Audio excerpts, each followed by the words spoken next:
Salam sejahtera, terima kasih karena bersama dengan saya di Nazilin Unity Channel. Sebentar tadi ada satu soalan diajukan kepada saya. Cukup menarik dengan keadaan politik Malaysia yang sangat memanas pada waktu ini. Persoalan beliau ialah apa yang Anwar patut buat kepada Rafizi pada saat dan ketika ini yang begitu panasnya Rafizi mendedahkan dan menjadi seakan-akan duri dalam daging pula terhadap Anwar Ibrahim. Sehingga Hasan Abdul Karim, seorang ahli parlimen daripada PKR yang berpengaruh juga, telah tampil mengingatkan 9 ahli parlimen PKR itu supaya kalau kerajaan Madani ini tumbang, mereka harus beri pertanggungjawabkan. Beranikah mereka? Itu sebabnya ada yang bertanya, apa yang Anwar patut buat kepada Rafizi? Adakah perlu tegur, tukar, atau tinggalkan terus Rafizi? Sebelum kita teruskan ulasan ini, tinggalkan komen Anda pula. Dengan tanda pagar, kami mahu kestabilan, bukan kerajaan baru. Kalau Anda punya pendapat sendiri, sila nyatakan dalam ruangan komen Anda. Saya akan huraikan kepada Anda semua apa yang Anwar patut buat kepada Rafizi. Perlu tegur, tukar, atau tinggalkan. Sekarang Anda pilihan, nak pilih mana satu. Adakah yang paling drastik memecat Rafizi?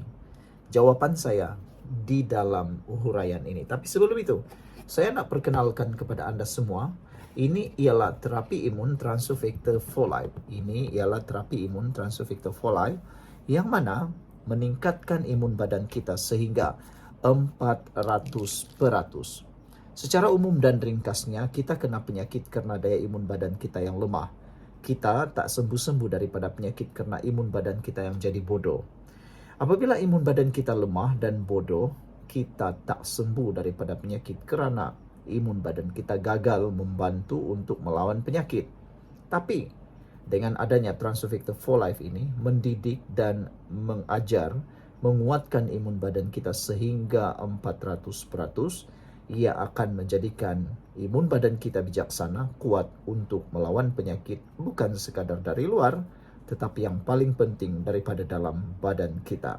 Transfer factor ini diperakui oleh doktor-doktor di seluruh dunia, dibuktikan melalui saintis dan juga halal serta mempunyai kelulusan KKM. Dapatkan produk ini, terapi imun transfer factor ini, melalui nombor telefon yang tertera.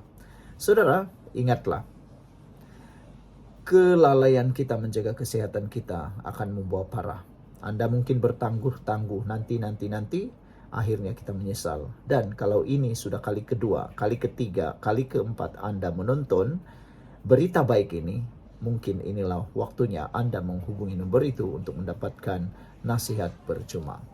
Saudara-saudara sekalian, saya huraikan kepada Anda apa yang perlu dilakukan oleh Anwar. Ini ialah apa yang perlu dilakukan oleh Anwar Ibrahim. Hari ini kita nak cakap terus terang, apa sebenarnya yang patut Anwar perlu buat kepada Rafizi Ramli sekarang. Adakah dia patut ditegur? Adakah dia patut ditukar portfolio? Atau adakah Anwar patut lepaskan Rafizi terus daripada PKR selepas beliau meninggalkan kabinet? Jom kita kupas dengan penuh berani tapi adil. Ini ialah konflik senyap antara Anwar dan Rafizi. Dalam beberapa bulan ini, makin ramai perasan ada perang dingin antara Rafizi dan kem kepimpinan PKR. Betul atau tidak? Seakan-akan kita ketahui seperti ada perang dingin dalam PKR antara Anwar dan Rafizi. Rafizi mula dilihat tak banyak turun padang, tak hadir. Macam-macamlah kenyataan Rafizi yang bercanggah, bahkan seperti menyerang kerajaan perpaduan sendiri. Dan akar umbi mula bising. Apa yang Rafizi buat ini? Kenapa Rafizi buat itu? Kenapa sekarang tiba-tiba Rafizi menyerang kerajaan? Jadi Anwar Ibrahim bukan sekadar perlu mempertahankan diri daripada Perikatan Nasional, tetapi sekarang ini pula perlu mempertahankan diri daripada Rafizi dan kumpulan-kumpulannya. Dia sebenarnya nak bantu parti atau sibuk nak tunjuk dia paling bijak? Inilah yang paling ditakuti oleh netizen. Apa sebenarnya yang Rafizi nak atau apa Rafizi nak buat? Adakah Rafizi nak bantu parti atau sibuk nak tunjuk dialah paling bijak. Jadi realitinya konflik senyap itu memang wujud, tapi belum parah dan masih boleh diurus. Apa peranan sebenarnya Rafizi? Kita kena jujur, Rafizi bukan jenis pemimpin yang populis, tapi dia bijak. Ada idea dan power dalam data dan strategi. Masa PRU 14 dan PRU 15, dia punya invoke dan strategi war room memang bantu banyak.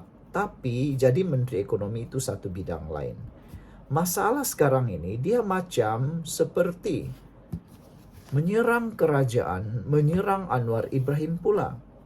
Walaupun tujuan mereka bukan menarik sokongan terhadap Anwar Ibrahim, tapi seperti yang dinyatakan oleh Hasan Abdul Karim, tindakan Rafizi dan 9 ahli parlimen lainnya itu seakan-akan menunjukkan mereka sudah hilang kepercayaan terhadap Anwar Ibrahim.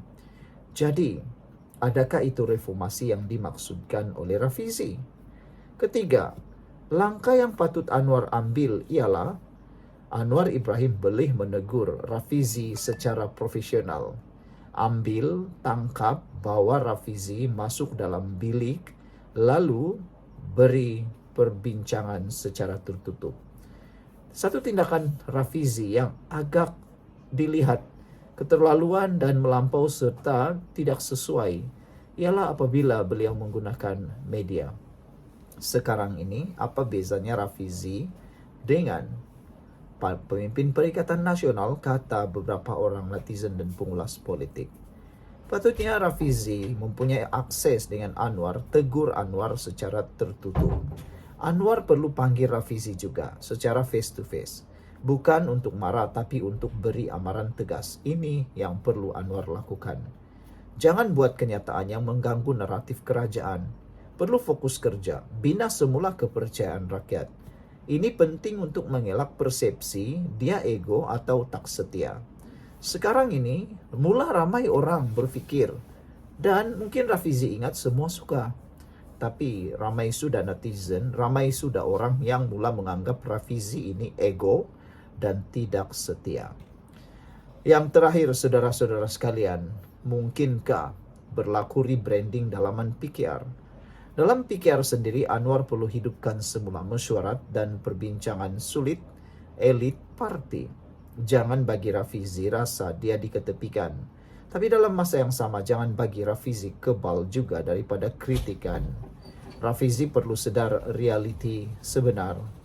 Rafizi perlu sedar dia bukan lagi pemikir bebas.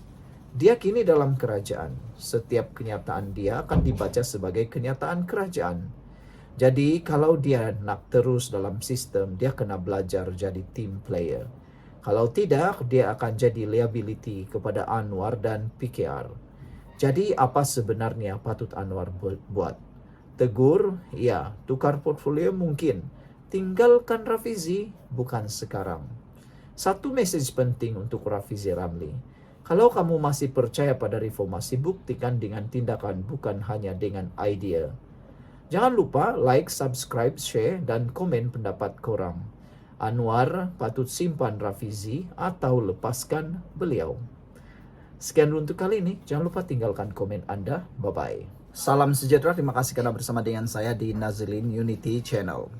Hari ini kita digemparkan dengan satu pendedahan paling menarik sekali.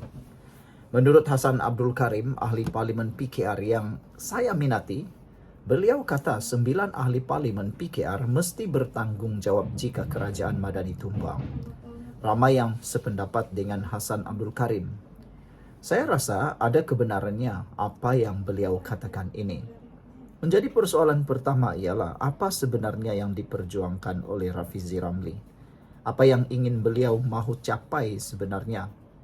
Kalau benar beliau sudah tidak suka dengan kerajaan, apa kata dia keluar sajalah kan? Macam tu sajalah ceritanya. Daripada dia terus menjadi duri dalam daging, lebih baik dia tinggalkan saja kerajaan. Itu lebih baik. Tapi kalau itu menyebabkan ahli parlimen ataupun kerajaan Madani ini tumbang, pasti beliau akan menerima yang namanya balasan. seperti yang berlaku terhadap Azmin Ali dan Zuraida Kamarudin. Mungkin dia rasa dia hebat, tapi sebenarnya belum tentu hebat.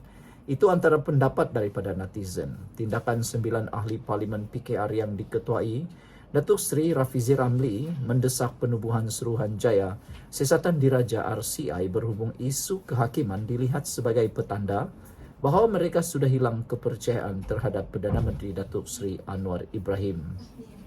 Ahli Parlimen Pasir Gudang Hassan Abdul Karim berkata, jika RCI itu dibentuk kelak, Anwar selaku Perdana Menteri yang mempunyai kuasa perlembagaan dalam pelantikan hakim tidak dapat mengelak daripada disiasat. Anwar akan menjadi suspek utama yang mesti disiasat oleh RCI. Ini adalah implikasi daripada tuntutan 9 ahli parlimen PKR sendiri. Jadi ada juga yang mengatakan bahawa mungkin sudah tibanya PKR mengambil tindakan disiplin drastik terhadap 9 ahli parlimen PKR ini. Lebih baik buang duri yang menyebabkan kesakitan itu daripada diteruskan. Biarkan mereka dengan haluan mereka sendiri. Nak tengoklah sejauh mana Rafizi boleh membawa diri, membawa gelombang baharu. Itu antara pendapat daripada netizen. Jadi, sebelum kita teruskan ulasan ini, jangan lupa tinggalkan komen anda dengan tanda pagar kami benci ketidakstabilan. Saya juga nak perkenalkan kepada anda semua, ini terapi imun Transufactor for Life. Ini ialah terapi imun yang meningkatkan imun badan kita sehingga 400%. Secara umumnya, kita kena penyakit kerana imun badan kita yang lemah. Kita tidak sembuh-sembuh daripada penyakit kerana imun badan kita yang bodoh. Secara umumnya juga, kerana daya imun badan yang lemah, kita tidak dapat melawan penyakit daripada luar, apalagi daripada dalam. Oleh sebab itulah, dengan peningkatan daya imun badan sahajalah, kita boleh menyelesaikan semua jenis masalah kesihatan yang kita hadapi. Dapatkan terapi imun Transufactor for Life ini melalui nombor telefon yang tertera, dan produk ini diluluskan oleh KKM, lulus halal dan juga diperakui oleh semua doktor di seluruh Malaysia dan juga di seluruh dunia. Jadi, nak tunggu apa lagi? Ini mungkin masanya untuk ambil tindakan bagi menguatkan imun anda supaya anda mampu melawan penyakit daripada dalam. Saudara-saudara sekalian, Anwar menjadi suspek utama yang mesti disiasat oleh RCI. Itu adalah implikasi daripada tuntutan 9 ahli parlimen PKR sendiri. Tanpa persetujuan Perdana Menteri dan Kabinet, tuntutan mereka ini hanya akan terus memburukkan imej Anwar serta kerajaan pimpinannya. 9 ahli parlimen PKR ini sebenarnya meletakkan tengkuk Anwar di bawah guillotine seperti dalam Revolusi Perancis katanya dalam satu kenyataan pada Selasa. Hassan bagaimanapun mengakui isu kehakiman yang dibangkitkan kumpulan berkenaan adalah sah, bermerit dan kini mempunyai elephant in the room atau rahsia terbuka yang tidak boleh diabaikan. Tindakan mereka progresif, radikal dan popular dalam kalangan rakyat. Tetapi adakah 9 ahli parlimen PKR ini bersedia jika tindakan mereka mengakibatkan Anwar tumbang? Jika ya, maka jelas sedang berlaku pemberontakan dalam PKR sendiri, katanya. Menurut beliau, tindakan 9 ahli parlimen PKR itu walaupun menjadi contoh demokrasi parlimen yang baik, namun dari segi politik parti, ia adalah satu bentuk penentangan langsung terhadap Presiden PKR yang belum pernah berlaku sebelum ini. Anwar ini berada dalam keadaan defensif. Kerajaan Madani semakin lemah dan integritinya tercalar dengan isu kehakiman ini. Adakah mereka sudah memikirkan dengan mendalam kepentingan jangka panjang negara, cita-cita reformasi dan perjuangan politik PKR? Bukan sekadar kelangsungan politik seorang Anwar. Jika benar, maka tindakan 9 ahli parlimen PKR ini adalah cabaran paling serius, sengit dan berani daripada ahli parlimen senior PKR sendiri terhadap kepimpinan Anwar, katanya lagi. Hassan juga melihat ke perkembangan itu menunjukkan ramai pemimpin PKR, khususnya ahli parlimen, sudah hilang sabar dan keyakinan kerana melihat kerajaan Madani terlalu banyak berkompromi sehingga wujud unsur hipokrasi dalam banyak perkara. Apabila Anwar pulang dari lawatan luar negara, tugas utama beliau ialah menangani tuntutan 9 ahli parlimen ini dengan bijaksana. Ini bukan isu kecil, tetapi sangat serius, ibarat buku bertemu ruas dalam partinya sendiri, katanya. Bagaimanapun, Hasan menegaskan bahwa beliau masih yakin terhadap kepimpinan Anwar sebagai Perdana Menteri dan akan terus mempertahankan kerajaan Madani. Pada Isnin, 9 ahli parlimen PKR mendesak kerajaan menubuhkan Suruhanjaya Siasatan Diraja RCI bagi menyiasat dakwaan campur tangan dalam pelantikan hakim dan keputusan kes mahkamah yang kini mencetuskan kebimbangan terhadap kebebasan institusi kehakiman negara. Ahli Parlimen Pandan Datuk Seri Rafizi Ramli berkata, kemelut berhubung pelantikan jawatan tertinggi Badan Kehakiman perlu diberi perhatian segera kerana situasinya kini dilihat mirip skandal video VK Lingam pada 2007 yang membabitkan cubaan mempengaruhi pelantikan Ketua Hakim Negara ketika itu. Sidang media itu turut dihadiri Ahli Parlimen Setiawangsa Nik Nazmi Nik Ahmad, Ahli Parlimen Ampang Rodzia Ismail, Ahli Parlimen Subang Wong Chen, Ahli Parlimen Wangsa Maju Zahir Hassan, Ahli Parlimen Balik Pulau Datuk Muhammad Bakhtiar Wan Cik dan Ahli Parlimen Ledang Said Ibrahim Sedno. Dua lagi ahli parlimen PKR yang tidak hadir namun menyokong pendirian berhubung reformasi institusi kehakiman itu ialah ahli parlimen Sungai Siput S. Kesavan dan ahli parlimen Batu Pahat On Abu Bakar.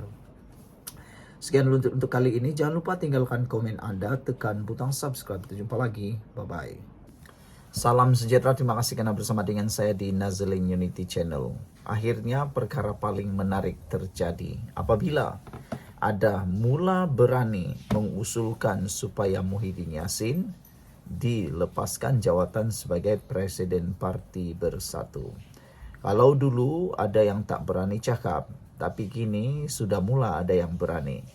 Apakah ini permulaannya Parti Bersatu akan retak belah lagi? Kalau selama ini mereka mengumpat parti PKR, kononnya berpecah dan macam-macam lagi yang mereka cakap. Tapi kini, apa yang mereka cakap kini kena di muka ban hidung sendiri. Kena di batang hidung sendiri. Kali ini Bersatu Prediction saran Muhyiddin jadi penasihat parti. Namun, kenyataan daripada Bersatu Prediction ini disambut dengan begitu lantang oleh pemimpin parti Bersatu yang lain dan menganggap usul Parti Bersatu Prediction itu sebagai publicity murahan. Sesama mereka kini mula bercakaran.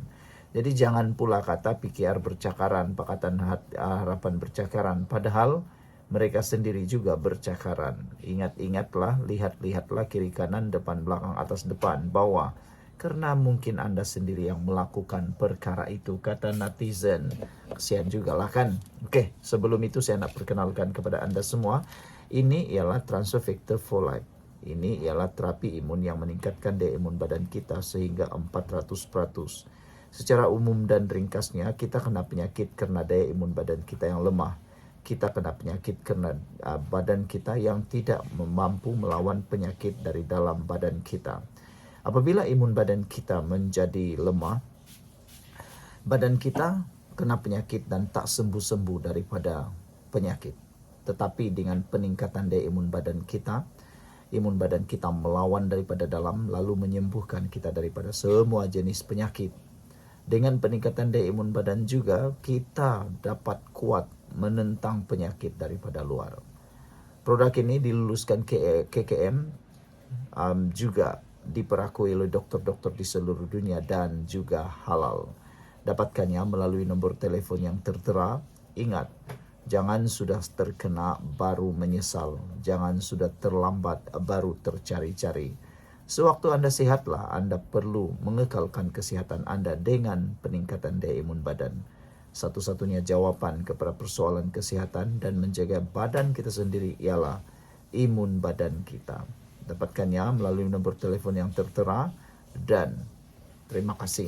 Saudara, apabila Bersatu Prediction meluluskan usul supaya Hamzah Zainuddin mengambil alih tugas mengepalai parti itu, manakala penyandang jawatan presiden sekarang Muhyiddin Yassin dilantik sebagai penasihat, timbalan Ketua Bersatu Prediction Akil Aizat Othman turut mendakwa barisan kepimpinan semasa parti itu dianggap gagal menangani isu rakyat.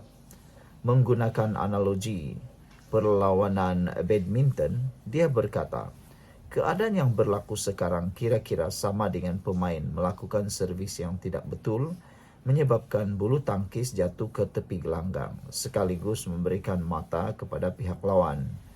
Jadi saya merasakan inilah masa yang sesuai, kata beliau, yang sesuai timbalan Presiden untuk menjalankan tanggung jawab sebagai ketua pembangkang dan peralihan kuasa daripada Presiden kepada timbalan Presiden dapat laksanakan dengan lancar, katanya di platform sosial media TikTok hari ini.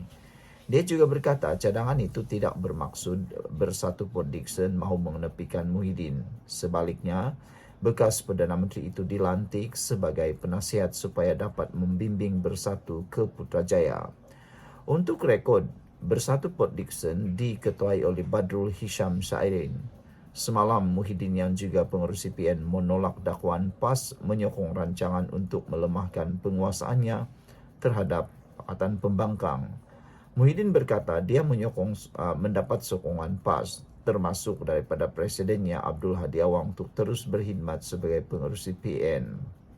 Sementara itu, dalam kenyataan berasingan, Ketua Penerangan Bersatu Tun Faisal Ismail berkata, majoriti akar umbi parti itu tetap menyokong Muhyiddin untuk memimpin parti sehingga pilihan raya umum PRU akan datang. Katanya, hal itu berdasarkan pengumuman tidak resmi daripada pemimpin parti di peringkat bahagian di seluruh negara. Ibu pejabat parti dalam proses mengumpulkan semua usul daripada setiap bahagian dan akan meneliti secara keseluruhan usul-usul yang dibawa oleh setiap bahagian di seluruh negara.